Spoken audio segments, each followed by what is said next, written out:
झारखंड विधानसभा चुनाव प्रचार का आज आखिरी दिन है। 20 नवंबर को मतदान होना है। इसके साथ ही चुनावी शोर अगले 5 साल के लिए थम जाएगा। हाँ, इसके लिए जरूरी है कि किसी भी एक गठबंधन को पिछले 2 बार की तरह सरकार बनाने का स्पष्ट जनादेश मिले। फ्रैक्चर मैंडेट रही तो 5 साल के अंदर ही दोबारा चुनाव की नौबत आ सकती। स्पष्ट जनादेश के लिए इंडिया ब्लॉक और एनडीए के नेताओं ने कोई कोर कसर नहीं छोड़ी है। एनडीए के लिए पीएम नरेंद्र मोदी से लेकर के केंद्रीय गृह मंत्री अमित शाह और जेपी नड्डा तक राष्ट्रीय स्तर के नेताओं ने दौरे किए और वोट मांगे हैं। इंडिया ब्लॉक के नेताओं में कांग्रेस के राष्ट्रीय अध्यक्ष मल्लिकार्जुन खड़गे, कांग्रेस के पूर्व राष्ट्रीय अध्यक्ष राहुल गांधी जैसे बड़े नेताओं के दौरे हुए। झारखंड में इंडिया ब्लॉक को लीड करने वाली पार्टी झारखंड मुक्ति मोर्चा के 2 नेताओं ने चुनाव प्रचार का मोर्चा संभाला, हेमंत सोरेन और उनकी पत्नी कल्पना सोरेन ने। हालांकि कल्पना सोरेन का धुआंधार प्रचार उल्लेखनीय रहा।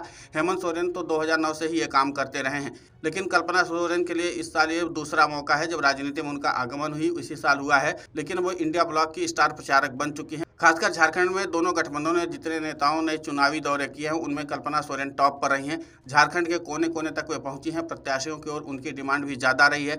पीएम मोदी आपदा में अवसर की बात करते हैं। कल्पना ने वाकई आपदा को अवसर में बदला है। 2024 के शुरुआती महीने के अंतिम दिन तक कल्पना सोरेन ने शायद ये सोचा भी नहीं होगा कि घर परिवार की जिम्मेवारियों के साथ उन्हें राजनीतिक अखाड़े में बड़े बड़े सुरमाओं से मुकाबला करना पड़ेगा। हेमंत सोरेन की ईडी द्वारा गिरफ्तारी कल्पना के लिए किसी आपदा से कम न थी। कुछ ही महीने बाद लोकसभा चुनाव होना था। पति जेल चले गए। जेठानी सीता सोरेन ने भी पाला बदल लिया।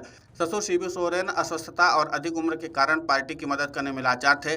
ऐसे विकट स्थिति में कल्पना ने पार्टी की सिपाही के रूप में सियासत में कदम रखा। उनकी मेहनत का फल मिला और इंडिया ब्लॉक ने 2019 की 2 सीटों के मुकाबले में 2024 के लोकसभा की 5 सीटें जीत ली।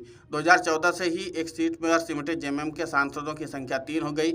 इतना ही नहीं, कल्पना खुद विधानसभा का उपचुनाव लड़कर जीती। कल्पना ने पहले प्रयास में ही कामयाबी हासिल कर ली। कल्पना सोरेन ने विधानसभा चुनाव में भी काफी मेहनत की है।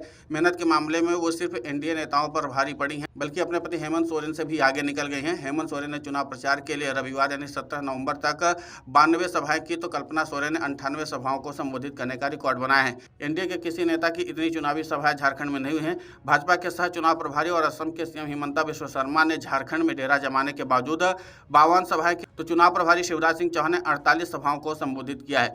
पीएम मोदी और राहुल गांधी 6 सभाएं ही कर पाए। चुनाव के नतीजे अब 2019 की तरह इस बार भी इंडिया ब्लॉक के पक्ष में आए तो इसके श्रेय की वास्तविक हकदार कल्पना सोरेन होंगी। एनडीए को कामयाबी मिली तो श्रेय लेने वालों में हिमंता बिस्वा शर्मा का नाम सबसे ऊपर रहेगा।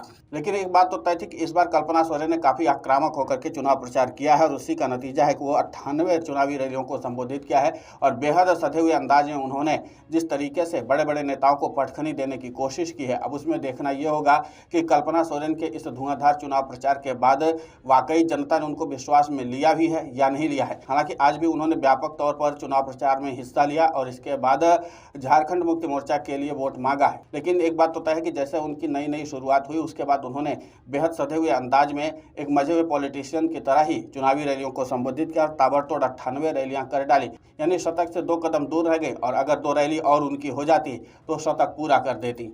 अब ऐसे में देखना दिलचस्प होगा कि जिस तरीके से कल्पना सोरेन ने इस बार झारखंड में चुनाव प्रचार में हिस्सा लिया है और जिस तरीके से उनकी शुरुआत तो रही है। आपको बता दें कि लोकसभा चुनाव में भी चुनाव प्रचार की जिम्मेदारी कल्पना सोरेन ने अपने पास रखी थी और उसके बाद अब एक बार फिर से जब कल्पना सोरेन चुनावी मैदान में उतरी हैं तो फिर से नई चुनौतियों का सामना कर रही हैं।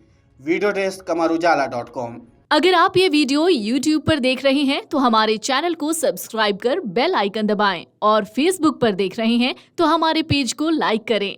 8 मिलियन प्लस सब्सक्राइबर, आपके इस भरोसे के लिए बहुत धन्यवाद। अगर आप ये वीडियो YouTube पर देख रहे हैं तो हमारे चैनल को सब्सक्राइब कर बेल आइकन दबाएं और Facebook पर देख रहे हैं तो हमारे पेज को लाइक करें। 8 मिलियन प्लस सब्सक्राइबर, आपके इस भरोसे के लिए बहुत धन्यवाद।